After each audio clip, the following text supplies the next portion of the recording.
Where do we start? Yeah. Where do we start, Macca? How long have we got? Actually didn't enjoy the game. I mean, I enjoyed the result, of course. I didn't think the game was a good performance from England. Lacked quality. I thought they were quite negative in the second half, went backwards a lot. So really put an England fan, it put us through the mill, really, to a certain extent. I thought, first and foremost, the five, was it Barrios, should have got sent off for Button, Jordan Henderson, regardless of anything early on in the game. Their play acting and diving on the floor and rolling around, I thought, spoiled the game. It's not just theirs, though. No, Harry Maguire was doing the same. No, I know, but they were particularly bad. I know, but if we're going to talk about diving, then there was going on the other side as well. It was going but they on. were particularly bad. They were worse. Okay. All right. Well then. Harry Maguire dived. He did dive and got up and said, no, it wasn't a penalty. Tried to, you know. But of course, I'm not excusing him at all, not at all.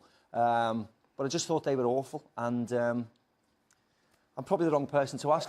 They got the results in the end, but I didn't particularly enjoy the game. Yeah, I thought the Colombian antics after the penalty was given was a disgrace, and I thought Geiger was weak because it took for age for Kane to be able to take the penalty, which was a penalty, by the way, because he was holding him to start with, and then the ref never spotted it because he was looking at the other sort of melee, and as he turned round, it was almost like a jockey getting on a horse, wasn't it? He jumped on his back, and so he gave the penalty away.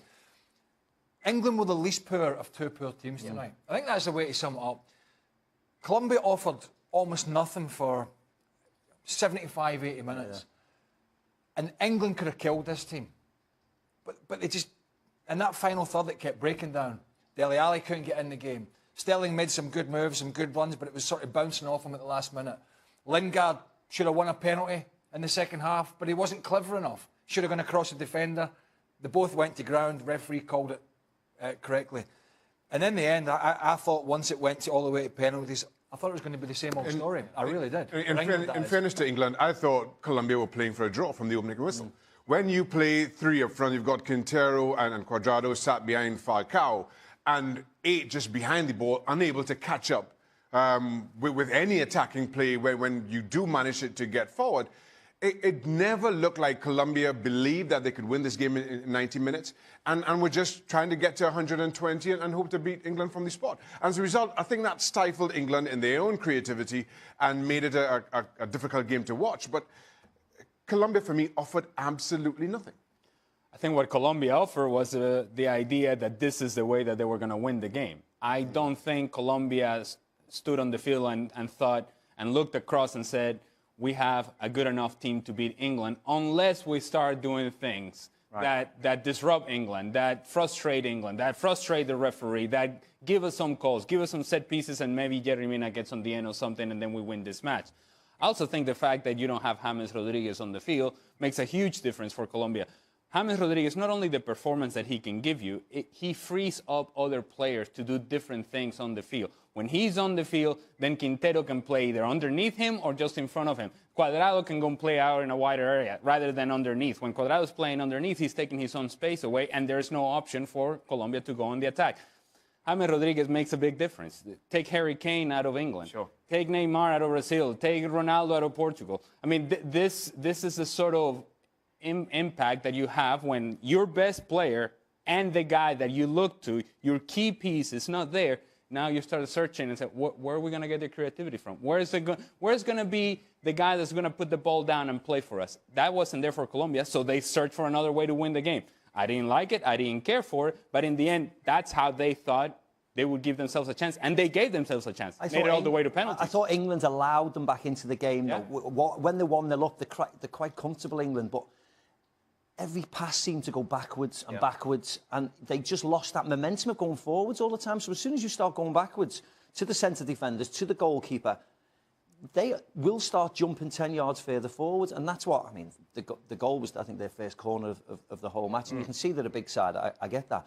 But don't allow them into the game. England will have to improve 100-fold if they're going to threaten Sweden, because they put a really good disciplined performance in today, and they'll be a lot better than Colombia. So we need more from England. I wanted a good performance, you know, not necessarily a dominant performance, because I knew I knew that these teams were quite close, but I wanted a better performance. I think what was evident to me, and we saw from time to time, with the likes of Kane and Sterling in particular, coming in, making those little runs into channels, and we're sitting there shouting, play it now. England just don't have any kind of passer in that midfield. So you pick the ball up and you're asking somebody to thread the eye of a needle. Nobody can. Henderson can't do that. The players that Gareth Southgate can call on, or even look to on the bench, simply can't thread those little balls through because they were on and they were available, but they just don't have that quality. As a result, you're trying to batter down a door that Colombia just bolted shut when called a basket. I don't think, with Sterling playing around Kane, I don't think it's allowing Dele Alli the room to make those runs into. He didn't do anything, did he? I think he's one of the players that could be up for the chop. I mean, if he's fit for selection, I think he could be up for being left on the bench. But I just think the way they set up, he's not quite working with Kane in the same manner he does with Tottenham. It's difficult sometimes at international level because some teams sit so deep and there isn't a lot of space there. But to go back to the point Maka was making about passing back, England almost got caught out with Walker. They passed it back.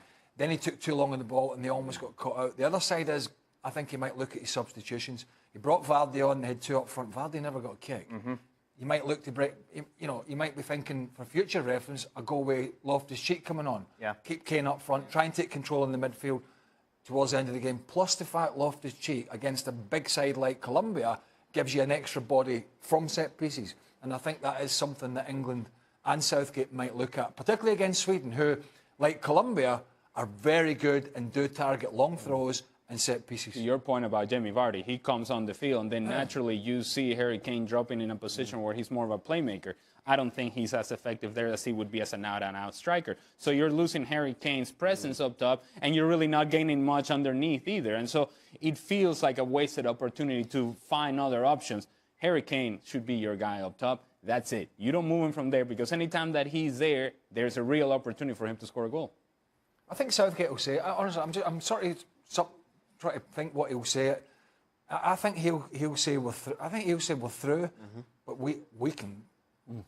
I wasn't happy, or we can do a hell of a lot more. If we play like that, I mean, everybody. Can they play better? Oh yes, yes. They can. They can't play like a manner in which the French will play, or in a manner in which Brazil will play, but they can play a damn sight better than that. Now, Sweden might not have as many dirty tricks as Colombia, but it will be just as defensive. And they'll be better than Sweden. Are going to be better than Colombia. Better organised. Yeah. I mean, I think we all agree Colombia are not a great team, and they certainly were today, missing the star man, as Ali said. How many chances did England make today? Certainly in 90 minutes. How many saves did Ospina make? You know, that was the worrying thing. It was a penalty, and England have worked on the set pieces. Of course, they have, and they deserve the penalty. But I was thinking, you know, where's the chances? Where are the people getting round the back? So why not? What's the issue? Well, are they scared? Is the sideway pass easier? Well, I thought they need to get more confident, because I thought that certainly in the first half, and then they got the goal. Every pass was the safe pass. It was into midfield, and then it was back to one of the centre defenders. You know, no one had the ability to get it and turn quick and go forward. You know, John Stones was trying to play nice balls too, and I thought he had a decent game. You know, he was trying to play balls to all the time, but if it's just getting bounced back to him or bounced back to Maguire, it's like... How do you address that? Well, they you know, Gareth will have to speak to them and say, look, turn. They do it for the club. They do it for Man United. They do it for Tottenham. They'll turn and go forward because that's why they're picked. But you just wonder whether it's because it's the occasion, because they're only young, because they don't want to make mistakes. They don't want to be vilified by, you know, the general public back home if anything negative happens. But they need to get a bit more confidence in, like the Brazilians do, like the French do, and know that we're behind them. A bit more pace in the team. I think, looking forward, I think there might be a couple of changes. Right. Seriously, I think Loftus-Cheek might play for the reasons that I said, for the physicality and the fact he's looked quite comfortable. And I get for Ali. Yep. And I think there could be another one where I think Sterling might go into a wider position or drop a little deeper. I think possibly Rashford might come in and they might juggle it around a little to go for his pace, because if Kane is dropping a little deeper, he's very good at spinning in behind. So I think we might see a couple of, at least one, if not two, personnel changes for England for the Sweden game, based on what he saw tonight over the 90 minutes. I think that's the thing. England can't go through the middle. We saw that. We've spoken about that. Maybe it is going wide. You've got players like Rashford, like Sterling, who are very good one-on-one. Yeah. Now, whether beating Sweden is by getting players down the byline and crossing is another point that Gareth Southgate has to figure out. But quite clearly, they can't go through the middle, but they have options. You've got the pace of Rashford. You've got Vardy that you can call on. There are ways that I think that England can get by their deficiencies in midfield and still create more than enough opportunities and give Sweden more than enough to worry How about. many times has an English player, because England on penalties, you know better than me, Mark, England on penalties it's been a shocker, isn't it? How many times has a player missed a penalty, and it was Jordan Henderson's turn tonight, and it's been Chrissy Waddle, and it's been Stuart Pearce, and it's been Gareth Southgate himself, and the goalkeeper, or whatever reason, not been able to bail him out. And tonight, young Pickford... Yep. He's been criticised in some quarters, hasn't he? Well, an Ridiculously, absolute opportune and needed time, pulled out a great save just to bail England out, but more importantly, bail Jordan Henderson out. You're our laws expert. You're allowed to do the old wobbly crossbar. Yeah. That's allowed? That's no problem at all. You can stand on the line and do whatever you want. Do the what? The old wobbly crossbar job. That's what Jordan was up to, wasn't he? But that's allowed? That's not a problem at all. That's okay? That's not a problem at all. How would you rank England of the 8 teams that are left? They're down there with Russia? No, I think higher than Russia, and to be honest, higher than Sweden as well. But when we talk about the options that England has going forward, and we think about England passing sideways and back, I just don't see the personnel of a guy who's actually able to pick that pass, the one going forward, the through ball that puts somebody in a 1v1 situation. So even if you have the runners in front of you, that service has to come from somebody.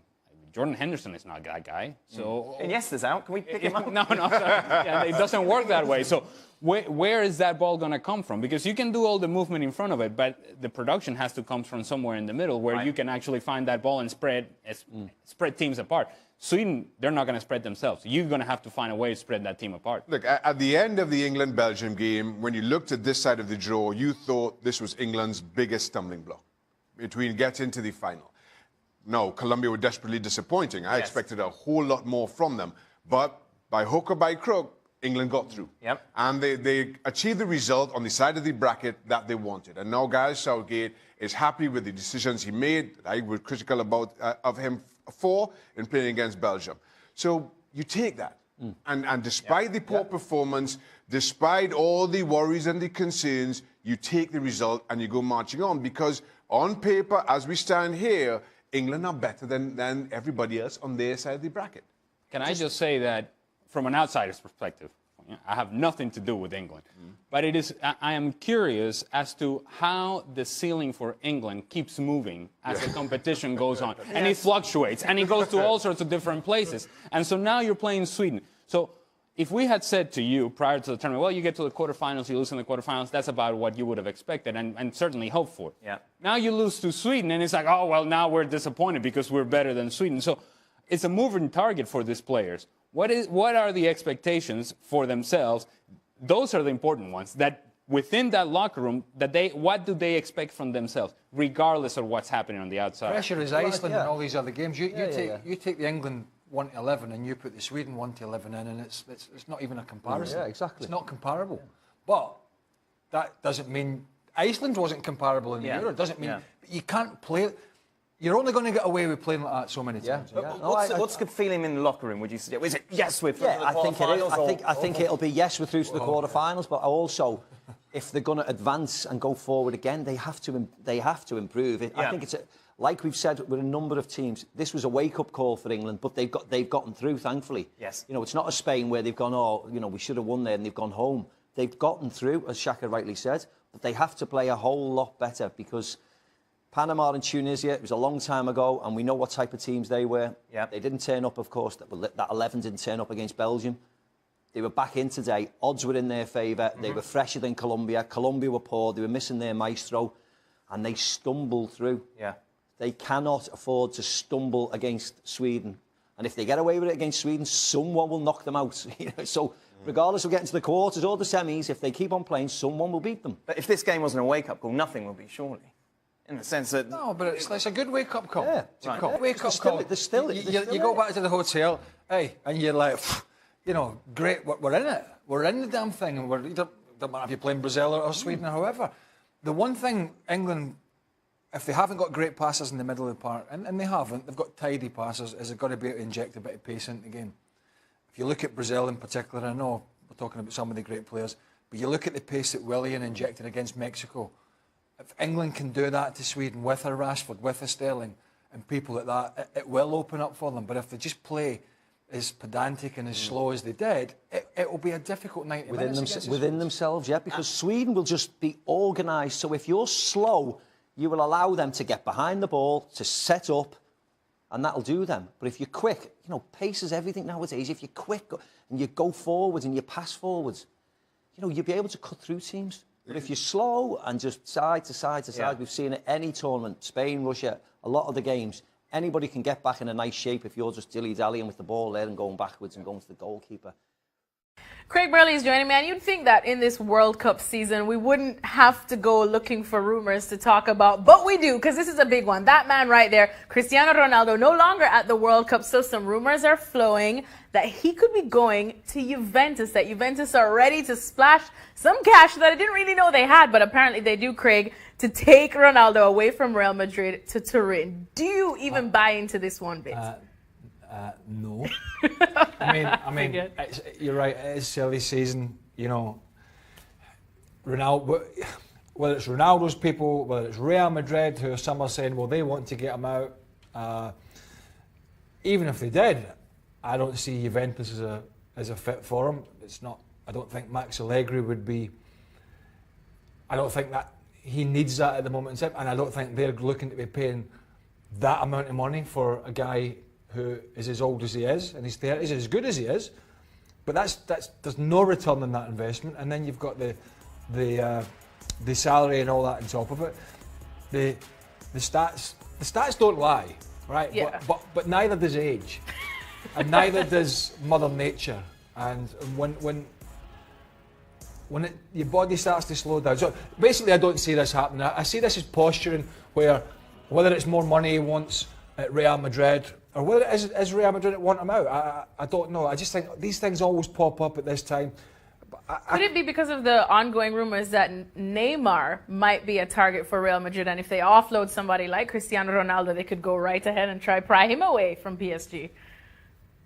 Well, I mean, it's possible. There's so many scenarios out there. I know PSG would be. I know to go to PSG would be problematic because of the finances and financial fair play for Ronaldo at the moment. That is one thing.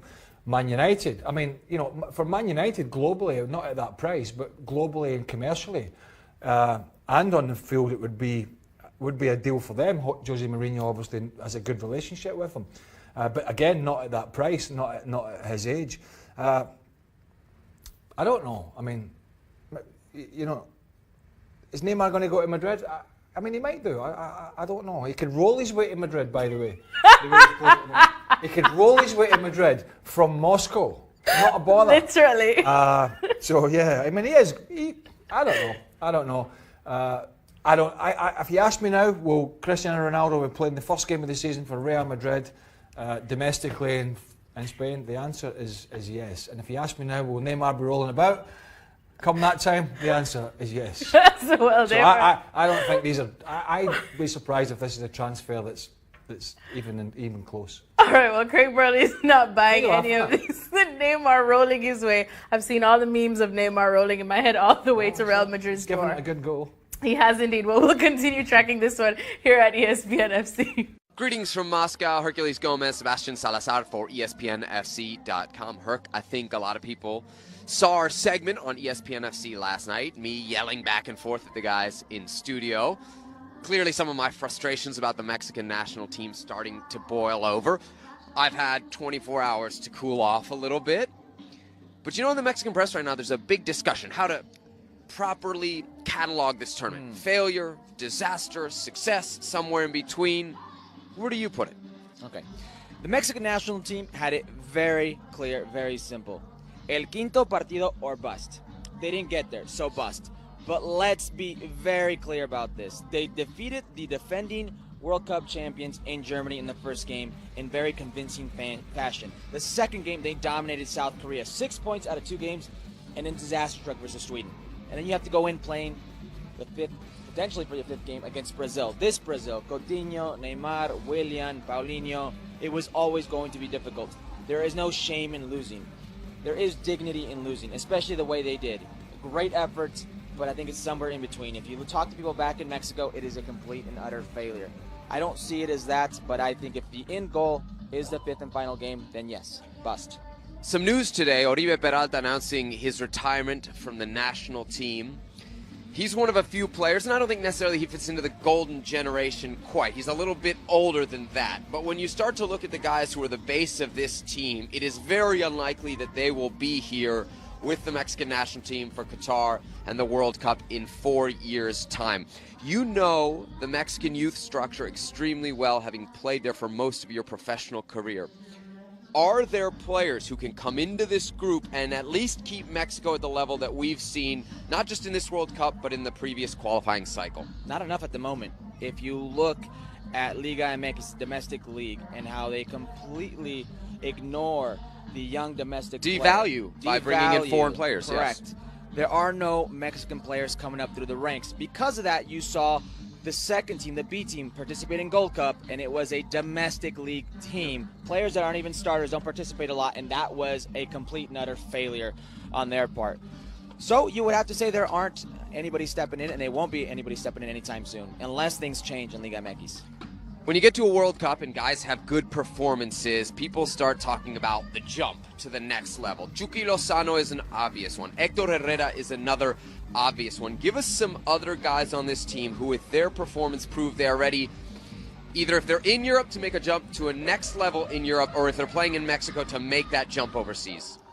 I think the obvious one, but he's already in Europe, is Carlos Salcedo. He was easily the best defender for me. I think he's ready for a bigger team. That said, this is also a player in the last 24 hours who has threatened to quit the national team, to retire from the national team. That's how much frustrations have set in with the players and the press. I think he's ready for bigger and better things. What about Chucky Lozano? We've heard him linked to Barcelona. We've heard HH linked to a top-tier team in Real Madrid. Are those real for you? Do you think those are possibilities and good ones? I've seen crazier things happen, but at this point it seems like a lot of rumor mill stuff from agents starting that to increase their transfer market value. That said, he is a lot bigger than PSV.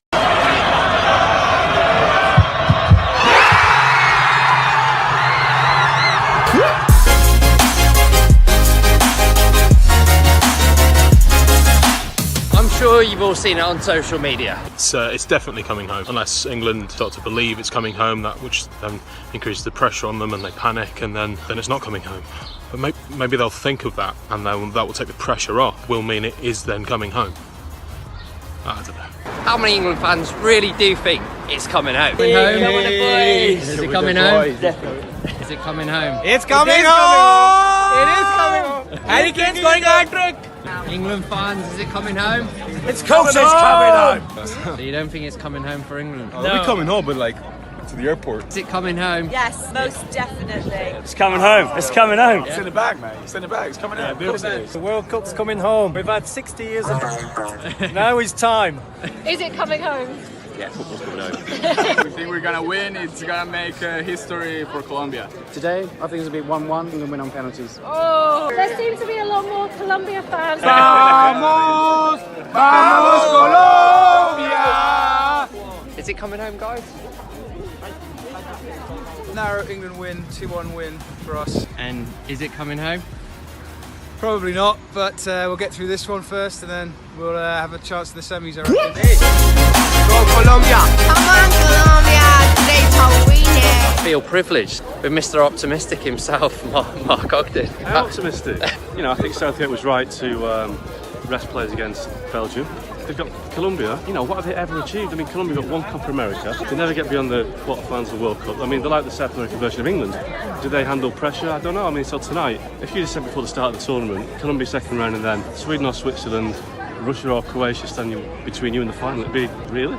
Yeah. it's a fantastic opportunity, and I just think that England should have some confidence. So this is it. It's England versus Colombia, the last round of 16 game. England fans believe it's coming home. Colombia fans have been strong in voice throughout the whole day in Moscow. It's going to be one heck of a game. We're going to have all the reaction from England. Can't wait for this one. I'm here at Flatiron Square in central London, where it's packed full of England fans. Will they get past Colombia tonight? We're about to find out.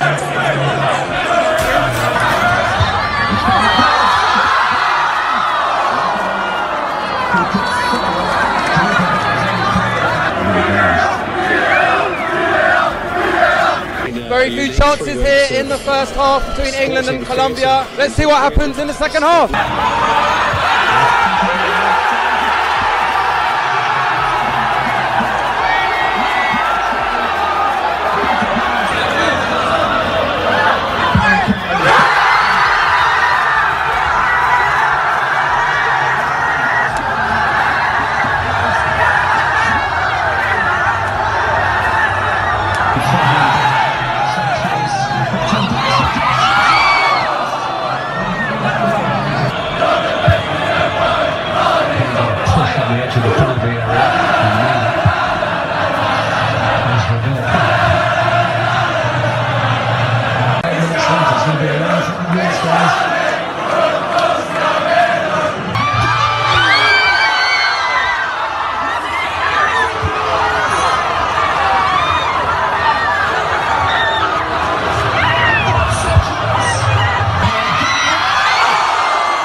Wow, I've just come out of the stadium. I don't even know where to start. It was up, down. England have won. And all I want to know now is do the fans really think, is it coming home? It's definitely coming home, mate. What was that like for you? Horrible. Absolutely horrible. We won on penalties though. We did win on penalties. At the end of the day, it was an incredible moment. But like, I'd never put me that through ever again. Like, it's coming home. You know it's coming home. You know it's coming home. England can win on penalties, then England can win the World Cup.